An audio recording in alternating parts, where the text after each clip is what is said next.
Ils pourront jamais être moi. Je suis connexion au daily. On savent mal parler. Bientôt va béton. Je prie chaque jour pour pas à la base, je pensais m'amuser. Yo, ça va. Réaliser un double clip est un exercice que j'aime beaucoup. Naturellement, le travail sur la transition offre énormément de liberté, notamment lorsque les deux musiques sont très différentes. Certains réalisateurs n'écoutent pas la musique avant d'écrire le clip, ou alors ne se contentent que de la prod, ce que je ne comprends pas vraiment. Dans mon cas, j'écoute énormément de fois la musique. À mon sens, l'inspiration peut venir du mood de la prod, du genre musical, des émotions que les paroles dégagent, même parfois d'un seul mot. Ce qui m'a frappé ici avec Jordan, c'est le rapport qu'il a avec ses démons. Très vite, l'inspiration m'est venue, et on est parti en repérage.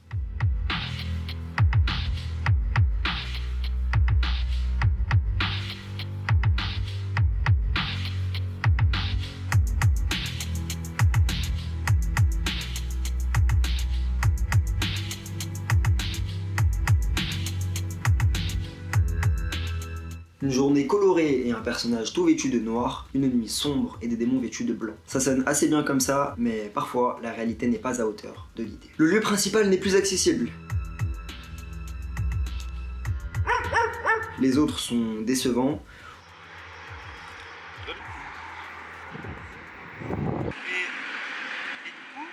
Ou alors ils n'existent tout simplement pas, puisque en avril les fleurs n'ont pas encore poussé. Retour à la case départ, et cette fois-ci l'exercice est beaucoup plus difficile, surtout quand la deadline est proche. Comment se retrouver inspiré lorsque l'on a déjà une idée toute claire dans la tête? J'ai pas la réponse à ça. Faut juste apprendre à oublier, apprendre à s'ennuyer.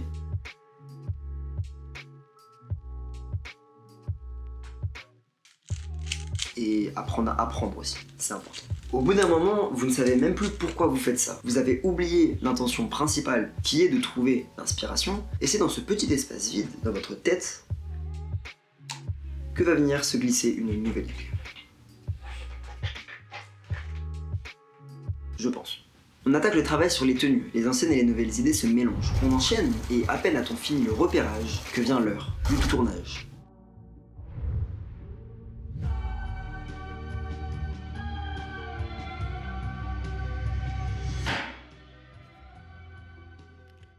Léger, efficace, basse lumière, peu encombrant, peu cher. C'est la liste des contraintes. Un AC3, un kit d'objectif ciné Samyang qui ouvre à 1.5, une COP 300, des tubes et un panneau LED, des trépieds, et ça part. Pas de Ronin et pas de caméra performante en basse lumière. Ça signifie anticiper des problèmes de stabilité et d'exposition, être prêt à jeter plus de plans que prévu à la poubelle. Pour le tournage en intérieur, je voulais une lumière surnaturelle mais qui ne soit pas trop extravagante. J'ai opté pour un Chilean Orange, un éclairage standard à Hollywood, mais de manière plus intense. Pour ça, on a mis la COP 300 en key light à l'extérieur, faisant entrer la lumière par la fenêtre. C'était censé supposer une lumière de lune plus fantastique grâce à cette gélate orange qu'on a installée sur la COP. Pour la fill light à l'intérieur, j'ai installé un tube orange très intense, comme n'importe qui pourrait en avoir un chez soi. Pour conclure, sur tous les plans serrés, on a utilisé un second tube LED, soit en blanc, soit en turquoise, de manière toujours très diffuse, afin de créer du relief sur le visage de Jordan, de créer un reflet dans ses yeux, ce qui a permis de le faire ressortir en le détachant du fond. Et bien sûr énormément de fumée pour créer des rayons de lumière et accentuer le côté surnaturel de l'éclairage. Dans le parking, deux tubes LED en douche, relativement verdâtres, pour matcher avec le reste du projet et être dans la continuité des éclairages du parking.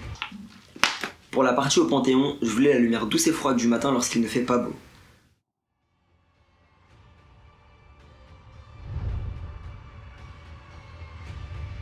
Pour des raisons légales et pratiques, j'ai encore une fois utilisé des tubes LED pour faire ressortir Jordan et créer du relief dans l'image. La plupart des autres plans n'étaient plus réalisables car les quais de scène étaient inondés.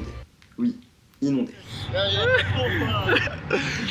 Ah putain de merde. Le tournage et le repérage final ont lieu en même temps. Cette part d'improvisation a rendu la première partie du clip beaucoup plus homogène que je ne l'avais imaginé au départ. C'est comme ça qu'après 11 heures de tournage, c'est dans la boîte, mais c'est complètement flou dans ma tête. C'est durant l'ultime étape qui est le montage qu'on va reconstruire ce clip pour la dernière fois. Tous les VFX reposent sur du tracking, des masques et une anticipation durant le tournage, comme sur ce plan avec le mouvement de mise au point.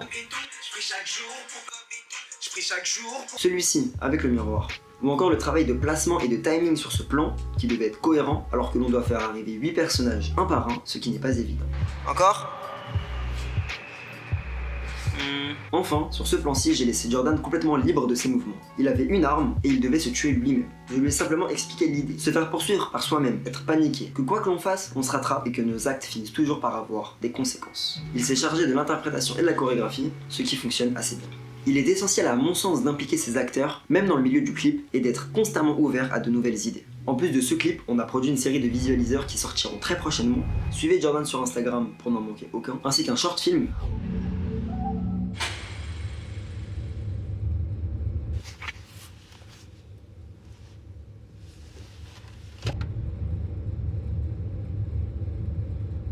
Qui est déjà sorti, que vous pouvez voir juste ici. Je vous invite à aller écouter son projet Diamant qui est disponible sur toutes les plateformes. Pour suivre mes prochains projets, c'est sur Instagram, TikTok ou YouTube. N'hésitez pas à me faire un retour, on s'attrape. Allez, c'est ciao!